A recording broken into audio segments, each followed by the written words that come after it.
Bonjour, merci d'être à cette conférence midi organisée par l'Oregan et le RECEF ECO. Notre conférencière, c'est Charmaine Lévy. Elle est professeure de sciences sociales à l'Université du Québec en Outaouais depuis 2005, où elle enseigne les études de développement international. Ses recherches se spécialisent dans les domaines des études du développement international, des études féministes, de la sociologie politique, des mouvements sociaux et des études latino-américaines, sur lesquelles elle a d'ailleurs publié plusieurs livres et chapitres de livres. Elle est membre de l'équipe de recherche sur l'inclusion et la gouvernance en Amérique latine, ERIGAL, et du réseau québécois en études féministes, le RECEF. Bon, merci Charmaine pour ta présentation. Okay. Merci Nerita. Je commence par remercier Nerita et Denise Côté, qui est la directrice du pôle RECEF UCO, et aussi le technicien audiovisuel. Merci. Puis tout le monde qui est venu aujourd'hui. Je sais que c'est pas facile parce que vous avez beaucoup de travaux à rendre bientôt, là, et puis ça peut être assez stressant, mais merci pour prendre cette pause et venir échanger. Un peu sur la présentation sur les féminismes contemporains en Amérique latine. En fait, ça fait partie d'un projet de recherche qui a commencé en 2014 avec la professeure Simone Bonne de l'Université de York, quand on a rédigé une demande de subvention sur le mouvement féministe au Brésil, parce que nous deux, on travaille sur le Brésil, et puis on était frappés qu'il y avait beaucoup de publications sur certains sous-mouvements féministes au Brésil, mais il n'y avait rien qui donnait une vue panoramique de qu'est-ce que c'est le mouvement aujourd'hui. Donc, on s'est dit, oui, on va commencer à faire une genre de mapping de qu'est-ce que c'est le mouvement. À notre grande surprise agréable, notre demande de subvention était approuvée, premier rang, on était très fiers. Et puis, on a commencé ce projet à partir du Brésil. Mais une partie de ce projet, c'était aussi de faire des comparaisons avec d'autres mouvements féministes en Amérique latine. Et donc, on a c'était le dernier projet ce projet de subvention du CRSH. Je dois dire que c'est le CRSH qui a subventionné. Alors, c'était ce livre qui est en anglais, qui est publié chez McGill Queens et qui regroupe plusieurs études sur les mouvements féministes nationaux en Amérique latine. Donc, l'idée de ce livre, c'était d'abord de faire un état de lieu des mouvements féministes, c'est-à-dire que qui est le mouvement, qu'est-ce que fait le mouvement aujourd'hui, les réussites et les défis du mouvement, de chaque mouvement, et aussi de valider la centralité du mouvement féministe en politique et dans les différentes sociétés latino-américaines. Donc, ce livre s'appuie sur 10 études de cas provenant de 8 pays. On avait trois études sur le Brésil. Donc, Brésil, Argentine, Uruguay, Chili, Colombie, El Salvador et Mexique. Et aussi des Caraïbes, parce qu'il y en a une étude sur Haïti qui est faite par Denise Côté, ici de l'UQO. Alors, l'idée, c'était de comprendre la manière dont les mouvements des femmes ou les mouvements féministes ont réagi à des processus de changement sociétal récents. Et on était façonnés par ces changements-là et que se sont appropriés de ces changements. L'idée aussi, notre objectif, c'était de faire des contributions théoriques et empiriques, de donner, encore une fois, une vision panoramique des mouvements face à une littérature qui était plutôt sur des cas très, très, très spécifiques. Ouais.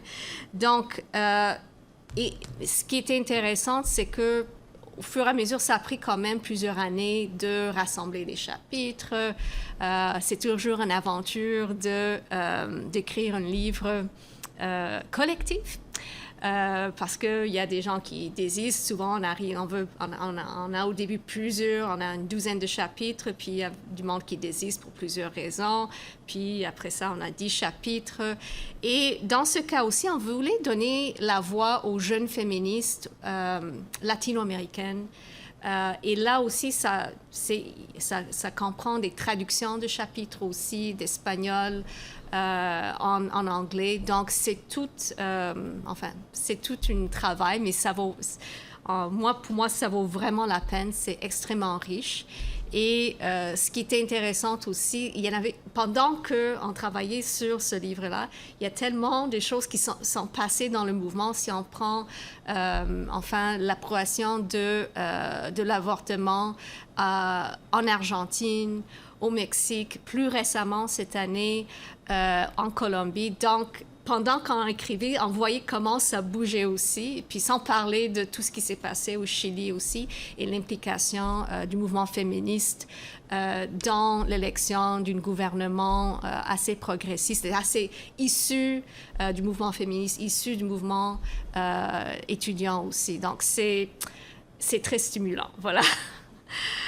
Donc, voilà les objectifs de ce livre-là. Donc, je vais commencer à décrire un peu les faits saillants de ce livre-là. Alors, la question qu'on se posait d'abord, c'est pourquoi est-il important d'étudier le mouvement féministe en Amérique latine en 2022? C'est vrai, je viens de vous donner la réponse dans le sens de tout ce qui se passe. C'est assez vibrant. Il y en a des nouveaux acteurs, de nouvelles personnes, associations. Et puis, je vais le résumer dans une phrase qui vient d'un des chapitres de ce livre-là, d'une activiste féministe qui dit « Être femme et survivre au Mexique est un acte de résistance ». Ça veut dire beaucoup de qu'est-ce que c'est de vivre comme femme au Mexique aujourd'hui, quels sont les défis à la fois pour des femmes et pour le mouvement féministe. Donc, si on veut comprendre pourquoi est-il important, quelle est l'importance du mouvement féministe dans les différents pays dans l'Amérique latine, il faut regarder le contexte structurant, c'est-à-dire le rôle des femmes dans le contexte historique colonial, chrétien, parce que l'Amérique latine est très chrétien et très fidèle, patriarcal, capitaliste et esclavagiste, parce qu'on ne peut pas ignorer l'histoire esclavagiste en Amérique latine qui a façonné les relations sociales même aujourd'hui. Il y a tout un héritage. Donc, on parle des structures sexistes, des structures racistes et aussi des inégalités socio-économiques qui sont les réalités latino-américaines. Donc, dans tout ça, il faut prendre en compte que les rôles genrés sont historiquement construits. Je vais partir d'une lecture anthropologique parce que c'est ma formation et d'abord avant tout anthropologique. Si on voit quel est le rôle de la femme en Amérique latine, puis c'est un trait qui traverse tous les pays de l'Amérique latine, c'est surtout d'être soumise, passive envers tout ce qui l'entoure, et particulièrement des hommes. Et on trouve, même aujourd'hui, que la violence est réservée pour celles considérées comme insoumises, les femmes qui ne s'encadrent pas dans ce rôle-là. Donc, le rôle de la femme, c'est d'ignorer le monde, car son seul devoir dans la vie est d'être une bonne fille, une bonne épouse et une mère à la maison. Et ça, je dois dire, c'est la version mythique de la femme. Et c'est la version mythique de la famille. Parce qu'en Amérique latine, on trouve toutes sortes de types de familles. Mais ce modèle de famille, ces rôles genrés, c'est vraiment la vision des conservateurs, de la droite traditionnelle en Amérique latine. Donc, on trouve là-dedans aussi, on ne peut pas oublier l'importance de race et de classe dans les relations sociales. Et je prends l'analyse d'une anthropologue brésilienne, Marlena Chiaoui, qu'elle parlait de comment les relations sociales, il y a toujours quelqu'un qui est supérieur, il y a quelqu'un qui est inférieur. Et dépendant de qui on a devant nous, on peut être d'une position inférieure ou supérieure, dépendant de la race, de la classe, enfin, du genre. Ouais. Mais comme dans la version, historiquement, la majorité des sociétés latino-américaines sont construites sur cette, soi-disant, harmonie sociale. L'harmonie sociale dans le sens que si tout le monde reste à sa place, c'est harmonieuse. Si on commence à contester, ben là, ça devient le chaos. Et puis, c'est le message souvent de la droite que si on parle de questionner des rapports sociaux de classe ou de race, on questionne l'harmonie sociale. Ouais. Donc, puis on peut dire, oui, mais Charmaine, en 2022, vraiment, je donne un exemple, il y en a tellement des exemples, tout ce que j'ai à faire, je ouvre les journaux, puis je trouve des exemples. Bon, je prends un exemple de l'année passée. Au Brésil, à l'Assemblée législative dans l'État de São Paulo, São Paulo, c'est un des États les plus modernes, il y a une députée qui a agressé sexuellement une autre députée en chambre, devant les caméras. Elle parlait avec le président de l'Assemblée, puis lui, il est venu derrière elle et il a mis ses mains sur ses seins, en public, devant les caméras. Et ça, c'est, encore une fois, on parle de ces rapports sociaux dans le sens que qui est supérieur, qui est inférieur. Enfin, lui, il se trouvait assez supérieur pour le faire avec toute impunité aussi. Mais c'est un exemple de cette violence, enfin, dans ces rapports sociaux au Brésil. Encore une fois, c'est une députée, c'est pas quelqu'un, enfin, c'est pas une domestique, c'est une députée. Alors, le député s'est permis de faire ça avec une députée. Puis c'est une députée blanche. Ouais. Donc, c'est un exemple de comment cette violence se manifeste dans les relations sociales. D'où l'importance pour les luttes féministes pour l'autonomie, l'indépendance, la liberté et aussi la reprise du contrôle du corps féminin. Ça signifie reconnaître aussi les besoins, les intérêts particulièrement des femmes qui ont été ignorés traditionnellement par des politiques publiques, par des institutions. Ça veut dire, et c'est particulièrement vrai pour les questions relatives aux droits reproductifs et à la violence à l'égard des femmes. Et quand on parle de violence, on parle de violence domestique, mais on parle aussi de violence publique, parce que si on pense, par exemple, à des exemples au Mexique, dans la ville Juarez, où il y en a énormément des femmes depuis une trentaine d'années, des femmes disparues, des femmes qui sont retrouvées mortes. Enfin, les femmes simplement ne sont pas protégées dans l'espace public. Donc, on parle de la sécurité publique des femmes, mais aussi des politiques publiques, différentes politiques publiques, et aussi de rassurer l'égalité dans le milieu de travail et le milieu politique dans les prises de décision. Donc,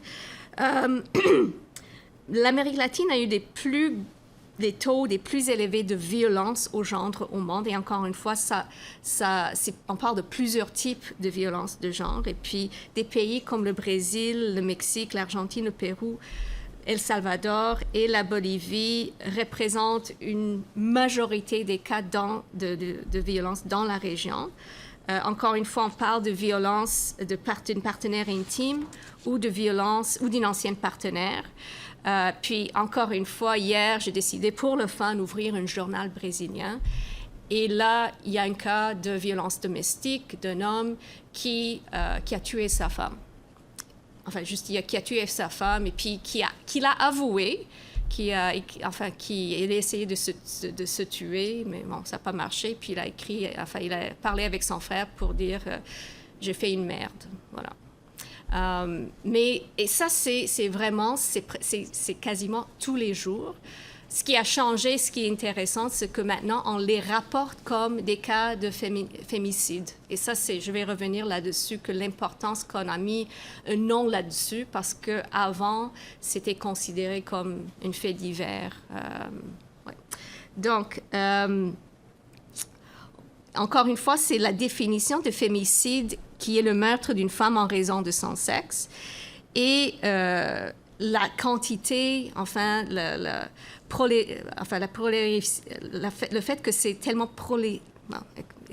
répandu en Amérique latine que ça porte des questions sur, enfin, la prise en charge, la compréhension de ce problème, la prise en charge par l'ordre public. Parce qu'encore une fois, si c'est tellement répandu, c'est parce que traditionnellement, il y avait une certaine impunité. Et puis, pendant longtemps, dans plusieurs pays, on parlait des crimes de passion. Enfin, que c'était permis, c'était pas puni parce que c'était considéré comme un crime de passion. Ce qui a changé récemment. Donc, quand on étudie ces questions-là, on voulait cibler les facteurs structurants, c'est-à-dire que la question de l'autoritarisme en Amérique latine, et ça c'est passé et présente, parce que si on prend certains cas, on trouve encore des traits dans les systèmes politiques d'autoritarisme dans les pays comme l'El Salvador, comme le Nicaragua, Haïti. Bon, il y a aussi toute la question des conflits. Puis encore, il y a des conflits à l'échelle nationale dans certains pays comme la Colombie, Haïti, comme El Salvador, encore une fois. La capacité de l'État de faire respecter l'État de droit par rapport aux femmes, et encore une fois, c'est assurer une certaine sécurité physique pour des femmes. La question qui est revenue souvent, ce sont les systèmes politiques en place en Amérique latine, parce que ce sont majoritairement des systèmes présidentiels républicains, mais qui demandent des coalitions, c'est-à-dire que si un parti veut arriver au pouvoir, il faut faire des coalitions avec d'autres partis. Et donc, il faut faire des alliances. Et on voyait souvent des alliances entre des gouvernements centre-gauche progressistes et des forces conservatrices. Puis, ça donnait un pouvoir croissant aux institutions religieuses dans la politique. Parce que, pour maintenir le pouvoir, il fallait faire des alliances avec des forces religieuses, chrétiennes, dans le cas de l'Amérique latine. Et en fait, le résultat, ça leur a imbu du pouvoir, c'est-à-dire pour des acteurs chrétiens dans la politique, il y a eu une croissance incroyable dans les 10 dernières années. Et puis vraiment, ils sont assis dans une place, dans toutes sortes de comités importantes sur des questions de droits humains, sur des questions d'éducation, sur des questions de droits reproductifs. Quand on veut identifier des facteurs structurants, c'est aussi la question de modèles macroéconomiques, si on parle de néolibéralisme, qui rendent le poids de la survie plus lourde sur des femmes, sur le dos des femmes. Et là encore, parce que dans certains cas, dans certains pays, des femmes sont majoritairement des chefs de famille, c'est-à-dire que les femmes sont responsables pour maintenir leur pays. Elles sont les seules qui ont un salaire dans leur famille. Donc, à la fois, elles sont responsables pour gagner le pain, mais aussi pour cuire le pain, pour chercher le pain à la boulangerie, et puis pour maintenir tout ce qui est dans la famille, la maison, l'eau, etc., l'eau potable, etc. Donc, et puis souvent des politiques macroéconomiques qui ne sont pas adaptées à cette réalité des femmes. Parce que si on prend en compte que aussi qu'elles gagnent encore moins que des hommes, encore une fois, ça rend la survie plus difficile. Donc, on trouve globalement des disparités dans les politiques genrées qui découlent des différentes combinaisons de ces facteurs-là. Telles que les particularités du cadre institutionnel de chaque pays, la force législative de la coalition au pouvoir, mais aussi le pouvoir des femmes, des féministes organisées dans chaque domaine politique, exécutif, législatif et judiciaire. Donc, je vais passer maintenant de parler plutôt de l'action collective parce que, encore une fois, on trouve des différentes combinaisons. Dépendant du pays, on peut trouver des situations très différentes. Et on peut trouver donc des mouvements très différents aussi. Donc, je vais simplement souligner quelques points des points saillants qui sont ressortis dans les chapitres du livre. D'abord, pour faire avancer des revendications féministes, on ne trouve pas des actions dans un domaine spécifique. On trouvait vraiment, quand ça marchait dans certains cas, quand il y a eu des avances, comme dans les cas de l'Argentine, l'Uruguay, le Mexique, le Chili, on trouve des femmes à la fois qui mobilisent dans les rues. Vraiment, on trouve des manifestations massives et puis très persistantes. Si on prend l'exemple du Chili, à la fois on trouve des manifestations féministes, mais on trouve aussi des féministes qui participent d'autres manifestations pour des questions plus larges, donc la démocratisation, donc un modèle socio-économique plus juste. Mais on trouve aussi des femmes dans le pouvoir ou près du pouvoir elles ont une certaine influence sur le pouvoir. Donc, on trouve des femmes comme députées, comme la femme dont j'ai parlé tantôt qui s'est fait agresser en chambre. Hein? Mais on trouve des femmes qui sont des députées, on trouve des femmes dans l'exécutif, on trouve des femmes aussi dans le judiciaire. Donc, on voit une certaine présence, une certaine pénétration des féministes dans différentes sphères du pouvoir public. Ça ne veut pas dire qu'elles ont le pouvoir, mais elles sont plus près du pouvoir. Ils ont une certaine influence sur le pouvoir. Et ça veut dire non plus qu'elles n'ont pas une influence absolue, parce qu'il faut tenir compte, encore une fois, il y a d'autres groupes qui essayent d'influencer le pouvoir. Donc, tantôt, je parlais des politiciens conservateurs, des politiciens de nature, enfin, qui ont une agenda chrétienne, qui ont une agenda religieuse, là, qui essaient aussi d'influencer le pouvoir. Donc, on trouve des femmes, comme je dis, dans la rue, on trouve des femmes en politique, on trouve des femmes aussi dans les médias sociaux, dans la production de connaissances, dans les universités. Et surtout, depuis une dizaine d'années, on trouve une avancée des études féministes en Amérique latine. Et puis, il y a 20 ans, il n'y en avait pas, carrément. Il y a 20 ans, il n'y en avait pas d'études féministes en Amérique latine. Il y en a plusieurs aujourd'hui. Donc, tous ces efforts sont vraiment entrelacés et inséparables. Et là-dedans, on trouve une certaine diversité. Enfin, si on regarde les mouvements féministes dans plusieurs pays, on trouve une diversité, on trouve une décentralisation, parce que comparé à d'autres mouvements sociaux, le mouvement féministe est assez décentralisé. Il n'y a pas une structure, mais vraiment comme il y a une diversité d'organisations féministes. Et on trouve une certaine horizontalité aussi, c'est-à-dire qu'il n'y en a pas une association féministe qui donne des ordres aux autres. Donc, la diversité de ce mouvement et puis des mouvements nationaux féministes, ça fait sa force et ça contribue aussi aux alliances avec d'autres mouvements. Encore une fois, je donnais l'exemple du Chili, où il y a des alliances avec le mouvement, enfin, pour l'éducation, pour la démocratisation de l'éducation, pour le changement de la Constitution. Au Brésil, on trouvait avec le mouvement des Afro-Brésiliens. On trouvait aussi avec toute la question de logement social. Donc, on voit, cela veut dire qu'il y a il y a différents types de féminisme, en tout vraiment plusieurs types de féminisme. Il y a des féministes qui sont plus institutionnels, encore une fois, qui sont plus près du pouvoir. On trouve ce qu'on appelle des féministes populaires, qui sont à la base et qui ont une grande importance aussi au niveau de valider quel est l'état des lieux pour les femmes, enfin, dans les quartiers populaires, urbains ou dans le milieu rural. Et on trouve aussi des autonomes, des féministes autonomes qui sont plutôt des féministes anarchistes. Et on trouve aussi des différents types de femmes dans le mouvement féministe. On trouve des femmes racialisées, on trouve des femmes de différentes classes sociales, on trouve des femmes de différentes sexualités aussi.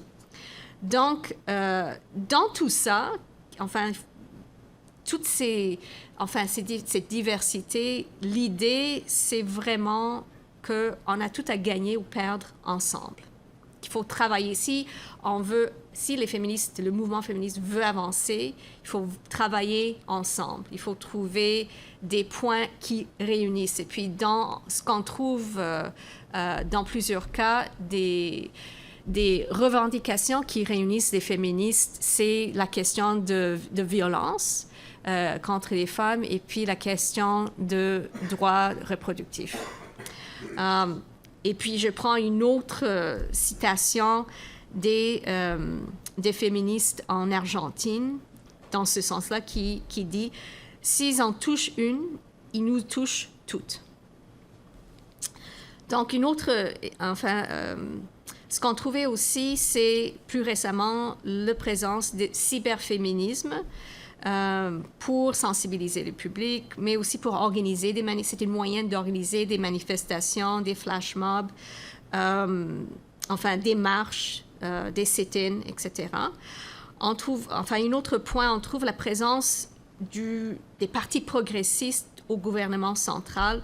Ça a contribué à la capacité des femmes d'organiser, à faire passer leurs revendications sexo-spécifiques à travers les institutions politiques. Encore une fois, il y a eu une certaine influence, mais aussi dans le système judiciaire. Et puis, j'ai une amie, Fiona McConnell, elle a écrit un livre vraiment super intéressant de comment des femmes, des féministes avocates se sont organisées justement pour faire reconnaître le féminicide et faire que le féminicide est puni par la loi au Brésil. Puis ça a pris une dizaine d'années, mais ce sont des avocats qui se sont organisés avec des féministes dans l'exécutif du gouvernement pour arriver là. Donc, on trouve qu'avec des gouvernements progressistes, il y a une certaine ouverture. C'est vraiment, il y avait une fenêtre d'opportunité pour se mobiliser.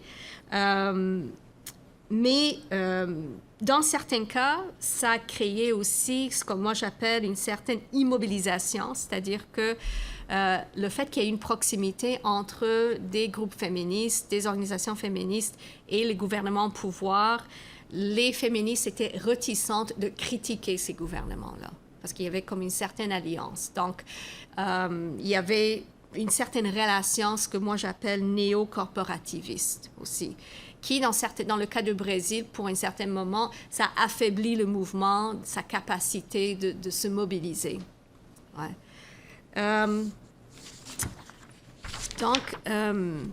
Mais aussi, dans certains cas aussi, ça n'a pas été le cas. Si on parle de Nicaragua ou El Salvador, où on a des gouvernements soi-disant progressistes, mais qui sont extrêmement autoritaires, il n'y a pas eu d'alliance, il n'y a pas eu d'influence. Les féministes n'ont pas pu avoir de l'influence. Il y a eu vraiment des renversements des lois concernant l'avortement. Même El Salvador et Nicaragua sont des pays où une femme, si elle est soupçonnée par son médecin, si elle a fait une fausse couche, mais elle est soupçonnée d'avoir provoqué une fausse couche, elle peut faire du prison. Et puis, il y a des femmes qui font du prison, qui sont en prison parce que leur médecin a dénoncé. Donc, c'est vraiment grave sur plusieurs niveaux. Mais encore une fois, ce sont des gouvernements autoritaires et qui ont fait des alliances avec des institutions religieuses. Et ça fait que ce sont des situations assez difficiles pour des féministes. Ça ne veut pas dire impossible, il y a toutes sortes de campagnes. C'est dans ces cas-là, on voit que les mouvements féministes ont fait des alliances au niveau international pour pouvoir appuyer leur cause et puis qui font plusieurs... qui travaillent dans la rue et puis aussi dans les cours. Donc, les femmes organisées dans ces pays ont développé une certaine collaboration, dans certains cas avec des agences gouvernementales de politique féminine, ce qu'on appelle des fémocrates, et qui ont eu dans certains cas, c'est avancé, si on parle aussi de l'Argentine, où il y a eu même une présidente qui était très ouverte à des revendications féministes. Et puis, c'est le seul pays où on a un ministère on parle des ministères des genres au pluriel.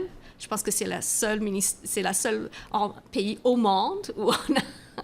Et c'est drôle parce que chaque fois que dans les médias français ou anglais, on traduit, on oublie toujours le S de genre. Je pense qu'on n'est même pas habitué à voir ce mot genre au pluriel. Et un autre exemple plus récent, c'est la Colombie. C'est tout récent, ça fait même pas un mois, où on trouve qu'il y avait 90 organisations et plus de 130 activistes qui ont fait un procès pour demander à la Cour constitutionnelle de la Colombie de dépénaliser l'avortement. Elles ont réussi. Et on voit que le travail collectif, c'est qu'une des stratégies qui ont soutenu la lutte pour les droits fondamentaux et que les féministes de la région s'adaptent leur approche aux défis locaux. Parce qu'encore une fois, la Colombie, c'est une autre conjoncture. C'est un pays qui était ravagé par une guerre civile pendant plusieurs années, où les mouvements des femmes portaient surtout sur la question de la paix et comment protéger les femmes de la violence. Donc, une tendance importante visible dans les pays inclus dans ce volume, ainsi que dans d'autres pays du monde, c'est l'avancement du cadre réglementaire qui reconnaît la violence à l'égard des femmes comme un crime, encore une fois, très importante, et qui étend les droits et les services publics dans ce domaine. Alors, c'est pas seulement que ça soit reconnu comme un crime, mais qu'il y a des services, qu'il y a aussi une sensibilisation. Au Brésil, il y en a eu pendant le gouvernement du Parti des travailleurs, beaucoup de fonds disponibles aux organisations féministes justement pour sensibiliser les forces d'ordre, pour sensibiliser les procureurs, pour sensibiliser les juges à ces questions-là, que c'est très important. On ne peut pas assumer que parce que ça devient une loi que, c'est gagné. Il y a eu, et puis vraiment à tous les niveaux, parce qu'au Brésil, il y a plusieurs niveaux de police, de forces d'ordre. Donc, il y a eu des fonds, investis dans comment sensibiliser,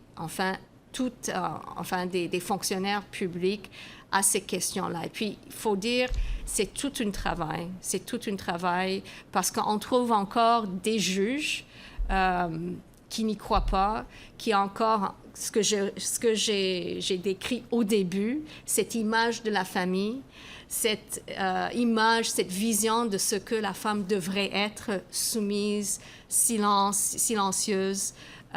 Donc, c'est tout un travail assez important, encore une fois, de reconnaître le problème et puis après ça, de travailler de comment on va prévenir ce problème-là. Encore plus, cette semaine, dans les journaux, il y avait un cas en Argentine où une femme était violée par plusieurs hommes.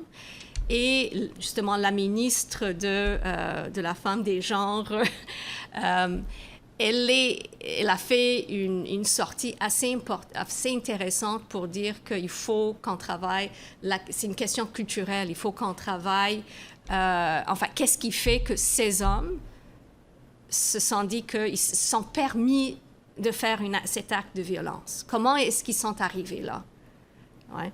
Donc, c'est vraiment de questionner, et c'était assez intéressant parce que elle a sorti ça et puis elle était attaquée par des gens de droite qui disaient ben là, vous êtes en train de dire que tous les hommes sont des violeurs.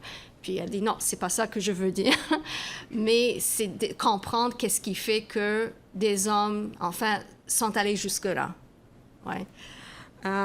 Donc, c'est, encore une fois, c'est assez intéressant les efforts, enfin, qui sont donnés au niveau des, enfin, pour les femmes d'avoir accès aux ordonnances restrictives, aux conseils juridiques, de fournir les femmes avec ces services-là. Une autre constat qu'on a trouvé, c'est toute la solidarité et l'influence entre différents mouvements nationaux. On a trouvé que le mouvement, surtout des bandanas verts en Argentine, qui ont eu une influence sur d'autres mouvements sociaux en Uruguay, au Paraguay, au Brésil et au Mexique. Il y a vraiment, c'est leur moyen de revendication, leur symbole à voyager dans d'autres régions du monde. On trouve aussi, alors c'est-à-dire on a partagé des symboles, des stratégies, elles se sont inspirées, les différents mouvements se sont inspirés entre eux. Et un autre exemple, c'est le slam féministe du Chili qui s'appelait « Un violeur sur son chemin » en 2019, qui a voyagé, je pense que c'était une vidéo YouTube, c'était avant TikTok, qui a voyagé même au-delà de la région de l'Amérique latine, en Europe et en Amérique du Nord. Donc, je vais terminer ici. On trouve qu'il y en a plusieurs avancées, mais encore des défis majeurs, parce que quand on voit les statistiques sur la violence sexuelle, on voit qu'il y en a beaucoup. Et puis, mais les conclusions qu'on a retirées, ce qu'il faut voir dans ce mouvement, il faut voir toutes ces avancées dans une longue terme. Parce que quand on voit certaines avancées que je viens d'annoncer, c'est vraiment le produit des années, puis des fois des décennies de travail, de mobilisation dans plusieurs niveaux de la société. C'est pas rassurant pour des femmes qui subissent la violence, des femmes qui sont dans des situations très précaires, mais c'est vraiment, il faut voir toutes ces luttes-là, ces revendications dans le long terme. Si on regarde justement le droit de vote des femmes, ça a pris 100 ans pour arriver, une centaine d'années. Donc, on voit que ce qu'on voit aujourd'hui, on peut dire que c'était 30-50 ans de lutte, d'avancée. C'est vraiment, à la fois, c'est un point d'arrivée, mais c'est un point de départ d'aller plus loin. Donc, chose certaine, et puis encore, il ne faut pas voir ces avancées-là, enfin, d'une façon linéaire non plus. Ouais. Des fois, on voit des avancées, des fois, on voit des reculs aussi, comme dans le cas de Nicaragua et El Salvador. Donc, chose certaine que ces mouvements ont radicalement modifié le cours de la société au fil du temps. Ça, c'est enfin incontournable. Sans ces mouvements féministes, l'égalité homme-femme n'avancera pas dans ces pays-là. Et l'avancement du mouvement féministe fait aussi réagir les forces conservatrices dans la politique et dans les institutions religieuses aussi. Puis il faut dire encore une fois, aujourd'hui, enfin, il y a une vingtaine d'années, les institutions religieuses, c'était le message, ça se donnait dans les églises, mais aujourd'hui, ça se donne dans les églises, ça se donne au gouvernement, ça se donne au Congrès, au Sénat, ça se donne dans les médias sociaux et puis en Amérique latine, dans les médias tout court, là, parce que dans plusieurs pays, moi j'étudie le Brésil et puis les églises, ils contrôlent beaucoup, enfin, télévision, radio, là. Si vous promenez en campagne, il y a deux types de radio. Il y a chrétienne Et puis, il y a des chansons de cowboy. C'est tout au niveau radio. Donc, il y en a vraiment... ils ont plusieurs moyens de passer leur message au public, beaucoup plus que le pupitre de l'Église. Et puis, vraiment, il y a une réaction assez forte, une backlash, des forces conservatrices qui, a ces avancées des femmes. Parce que ça va tout à l'encontre de leur vision de la société, à la fois de la question, des rapports de genre, des rapports de classe, des rapports de race. Et encore une fois, eux, pour les forces conservatrices, ils veulent maintenir ce qu'on appelle l'harmonie sociale. L'harmonie sociale, que tout le monde reste à sa place et tout va bien. Donc, on a cette backlash des forces conservatrices, mais on a eu la contre-backlash aussi des mouvements féministes dans des endroits comme le Mexique, comme le Chili aussi. On voit toute une dialectique entre les différentes forces de la société, puis c'est assez intéressant à étudier aujourd'hui. Comme je disais, moi, je trouve ça assez stimulant que chaque fois que j'ouvre le journal, je vois des nouvelles assez intéressantes de comment ça progresse. Là. Je vais le laisser à Sab. Encore une fois, merci beaucoup pour votre présence.